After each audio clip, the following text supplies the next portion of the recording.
روئے زمین نے ابھی تک خون نہیں دیکھا تھا،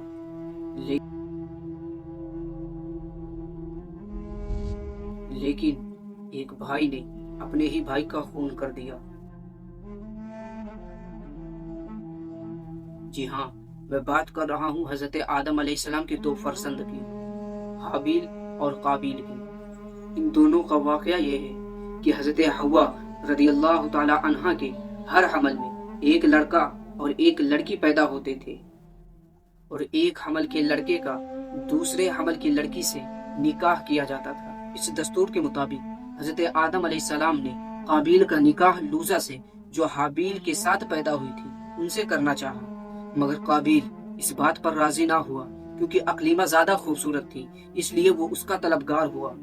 حضرت آدم علیہ السلام نے اس کو خوب سمجھایا کہ اقلیمہ تیرے ساتھ پیدا ہوئی ہے، اس لیے وہ تیری بہن ہے، اس کے ساتھ تیرا نکاح نہیں ہو سکتا، مگر قابیل اپنی ضد پر اڑا رہا۔ بالآخر حضرت آدم علیہ السلام نے ان دونوں کو حکم دیا کہ تم دونوں اپنی اپنی قربانیاں خداوند قدوس عز و جل کے دربار میں پیش کرو، جس کی قربانی قبول ہوگی وہی اقلیمہ کا حقدار ہوگا۔ اس زمانے میں مقبولیت کی یہ نشانی تھی کہ آسمان سے ایک آگ اتر کر اس کو کھا لیا کرتی تھی۔ چنانچہ قابیل نے گیہوں کی کچھ بالیں اور حابیل نے ایک بکری قربانی کے لیے پیش کی۔ آسمانی آگ نے حابیل کی قربانی کو کھا لیا اور قابیل کے گیہوں کو چھوڑ دیا۔ اس بات پر قابیل کے دل میں بغض و حسد پیدا ہو گیا اور اس نے حابیل کو قتل کر دینے کی ٹھان لی، اور اس نے کہہ دیا کہ میں تجھ کو قتل کر دوں گا۔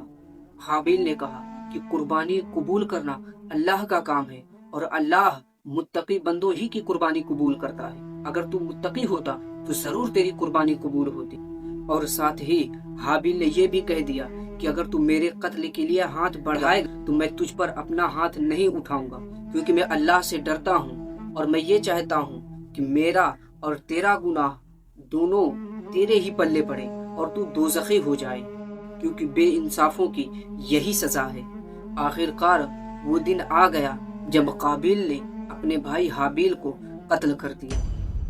روایت ہے کہ جب حابیل قتل ہو گئے تو 7 دنوں تک زمین میں زلزلہ رہا، اور وحشی جانور اور پرندوں اور درندوں میں اضطراب اور بے چینی پھیل گئی، اور قابیل جو بہت گورا اور خوبصورت تھا، بھائی کا خون بہاتے ہی اس کا چہرہ بالکل کالا اور بدصورت ہو گیا، اور حضرت آدم علیہ السلام کو بے حد رنج و غم ہوا، یہاں تک کہ حابیل کے رنج و غم میں 100 برس تک کبھی بھی آپ کو ہنسی نہیں آئی۔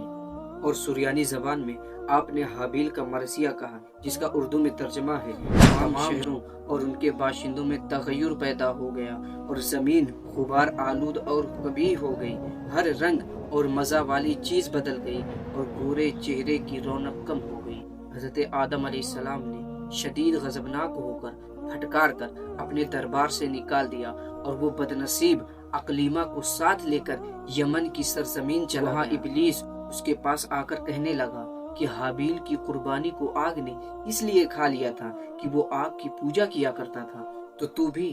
آگ کا ایک مندر بنا کر اس کی پوجا کیا کر۔ حابیل پہلا وہ شخص ہے جس نے آگ کی عبادت کی، اور یہ روئے زمین پر پہلا شخص ہے جس نے اللہ رب العزت کی نافرمانی کی، اور یہی وہ شخص ہے جس نے زمین پر سب سے پہلے خون ناحق کیا، اور یہی وہ پہلا مجرم ہے جو جہنم میں سب سے پہلے ڈالا جائے گا۔ اور حدیث شریف میں ہے کہ روئے زمین پر قیامت تک جو بھی خون ناحق ہوگا قابیل اس میں حصہ دار ہوگا، کیونکہ اسی نے سب سے پہلے قتل کا دستور نکالا۔ آخر کار قابیل کا انجام یہ ہوا کہ اس کے ایک لڑکے نے جو نابینا تھا پتھر مار کر قتل کر دیا، اور یہ بدبخت نبی زادہ ہونے کے باوجود آگ کی پوجا کرتے ہوئے کفر و شرک کی حالت میں اپنے لڑکے کے ہاتھ سے مارا گیا۔ حابیل کے قتل ہو جانے کے 5 برس بعد ایک اور اولاد پیدا ہوئی، جس کا نام حضرت آدم علیہ السلام نے شیش رکھا۔